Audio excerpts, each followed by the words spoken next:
Hola, ¿qué tal, maestra? Soy el alumno Daniel Roberto Iglesias Encinas y voy a presentar mi problema de ejercicios de un factor en el software estadístico utilizando el software estadístico StatGraphics.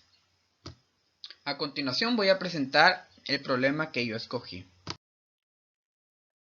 Yo escogí el problema 17 del libro de análisis y diseño de experimentos por Gutiérrez y de la Vara, donde especifica que un químico del departamento de desarrollo de un laboratorio farmacéutico desea conocer cómo influye el tipo de aglutinante utilizado en las tabletas de ampicilina de 500 miligramos en el porcentaje de friabilidad.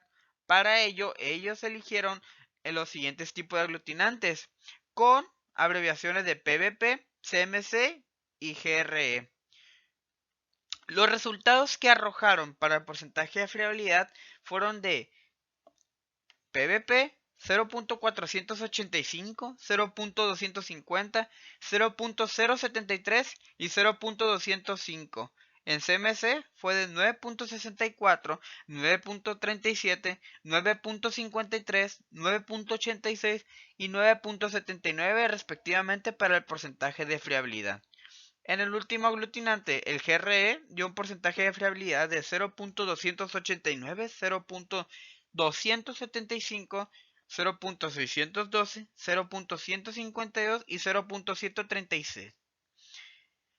También nos pregunta y nos pide que contestemos las siguientes preguntas. Que especifiquemos el nombre del diseño experimental. Si hay una sospecha de que algún efecto significativo del tipo aglutinante sobre la variable de respuesta. También nos pide que escribamos la hipótesis para probar la igualdad de medias y el modelo estadístico. Además, que realicemos el análisis adecuado para probar la hipótesis e interpretemos los resultados. Y por último, revisar si hay un problema, revisando los supuestos. Gracias a la clase de diseños de experimentos, con todo lo aprendido, fue posible elaborar una pregunta de investigación en el cual, en ese tipo de problema, el problema 17, tipo de aglutinantes, mi pregunta es, ¿cuál será el tipo de aglutinante con mayor porcentaje de friabilidad? Más adelante, con los resultados obtenidos, podemos contestar a esta pregunta en base a resultados. Elaboré mi sistema de diseño de experimentos de cierta manera, en lo cual Para el diseño mis unifactorial tratamientos tenemos este modelo serían matemático los tipos de en el cual aglutinantes dice que con los y y niveles j de es igual a mu el más aglutinante alfa PVP, el y aglutinante más épsilon CMC y y j, el donde y y aglutinante j es el GRE. porcentaje de friabilidad. Mi unidad experimental en La este caso mu fueron es las media tabletas de global de todos ampicilina los de 500 tratamientos. miligramos. Alfa y Y son mi los variable de aglutinantes, donde respuesta la i son fue el los tipos de porcentaje de aglutinantes. friabilidad que Épsilon y tuviera cada j es aglutinante. el error experimental.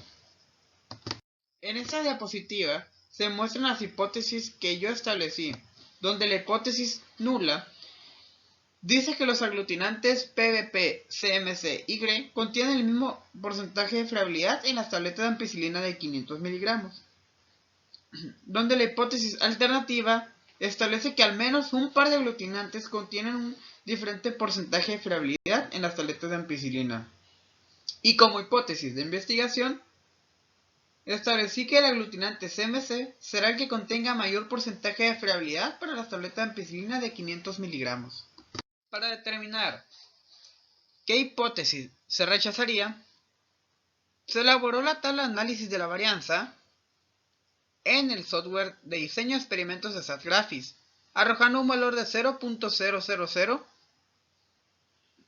para el valor de P. Según la gráfica de distribución F de Fisher, el valor de P calculada siendo un valor menor a 0.05 con un nivel de confianza del 95%, caería en la región de rechazo, por lo que en nuestro caso la hipótesis nula se rechaza, a lo que es igual que los tipos de aglutinantes no tienen el mismo porcentaje de friabilidad. Se elaboró la tabla de contraste de rango de las medias para el porcentaje de friabilidad. En esa tabla se presentan los resultados de los valores de las medias por la prueba de Duncan, a la derecha, se presentan dos X alineadas, las cuales los tratamientos tienen el mismo efecto sobre la variable de respuesta, a lo que se le asignó el superíndice A en la tabla de la derecha. Y al tratamiento con X fuera de alineación le asignamos el superíndice B.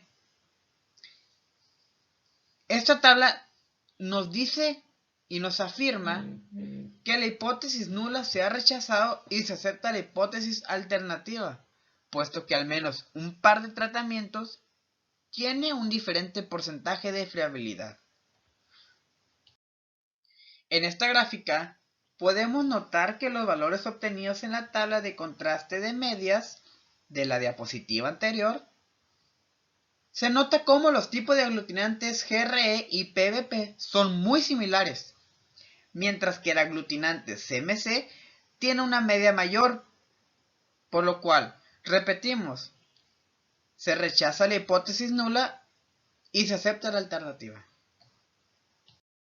De acuerdo con el gráfico de la prueba de normalidad de los datos, para que los datos se encuentren en una distribución normal, tienen que estar muy cerca de la línea, por lo cual, en esta gráfica, es posible notar cómo los datos se encuentran muy cerca de la línea de distribución normal, por lo que se puede afirmar que se encuentran en la normalidad.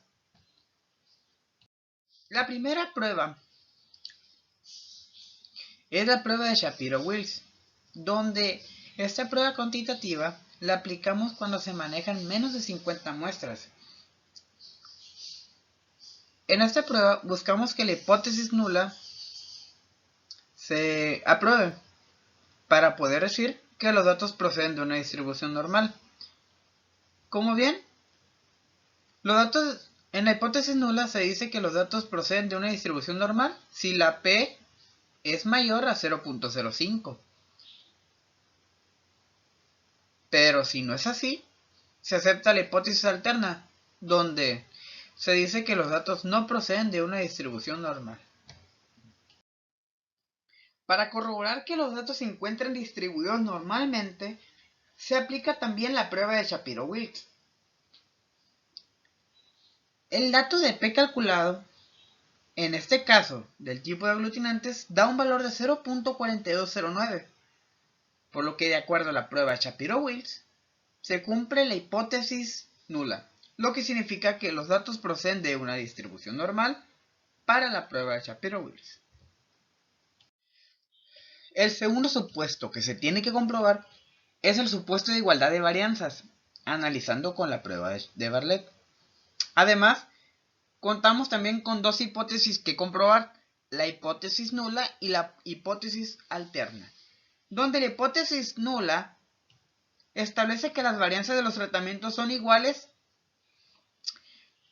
con una P mayor de 0.05. Y en la hipótesis alterna, al menos un par de varianzas de los tratamientos son diferentes. Al obtener la tabla de contraste de la varianza en el software estadístico de StatGraphics, nos arrojó un valor de P igual a 0.885269, siendo este valor más grande que 0.05, a lo cual, basándonos con la prueba de Bartlett, la hipótesis nula se rechaza, queriendo decir que hay una igualdad de varianzas en el análisis que se está realizando.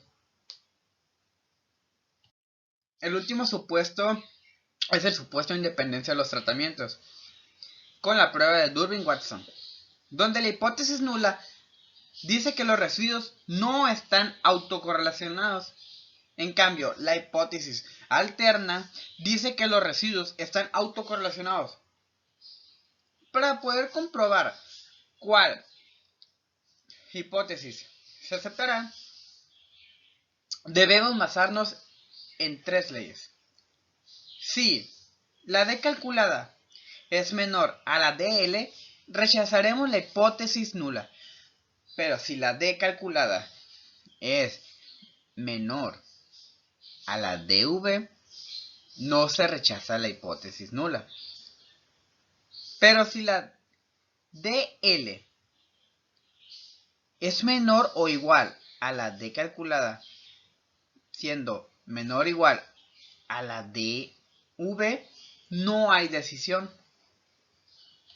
Una vez obtenido en el software estadístico Stats el análisis de regresión lineal, obtenemos un resultado de D igual a 0.599988, a lo cual vamos a analizarlo en la siguiente diapositiva en una tabla con valores ya establecidos para poder llegar a una conclusión y así poder saber qué hipótesis se rechazaría. Como bien sabemos, tenemos 4 variables en el problema. Debido al tener la variable independiente, o sea, los 3 aglutinantes, y la variable dependiente. Debido a como lo rige esta prueba, tenemos que rechazar la variable de intercept, por lo que nos ubicaremos en la prueba de número 3. O sea, P-1. Teniendo 4 variables, quedan 3, nos ubicamos en la columna número 3. Además contamos también con 15 datos. Y nos ubicamos en el dato de 0.05. El dato que nosotros obtuvimos en el software estadístico Stats fue de 0.59. Y la prueba dice que la hipótesis nula no se rechazará si este dato es mayor a 1.75, dato que viene en la tabla. Pero como en este caso no fue así, se acepta la hipótesis alterna queriendo decir que los residuos están autocorrelacionados. De acuerdo a la gráfica de distribución normal, a la gráfica de Shapiro-Wills, el supuesto de la igualdad de varianzas de la prueba de Berkel y el supuesto de independencia de los tratamientos, se puede afirmar que los datos cumplen con cada prueba, lo cual significa que no existe ningún problema con los tratamientos y se encuentran en la normalidad.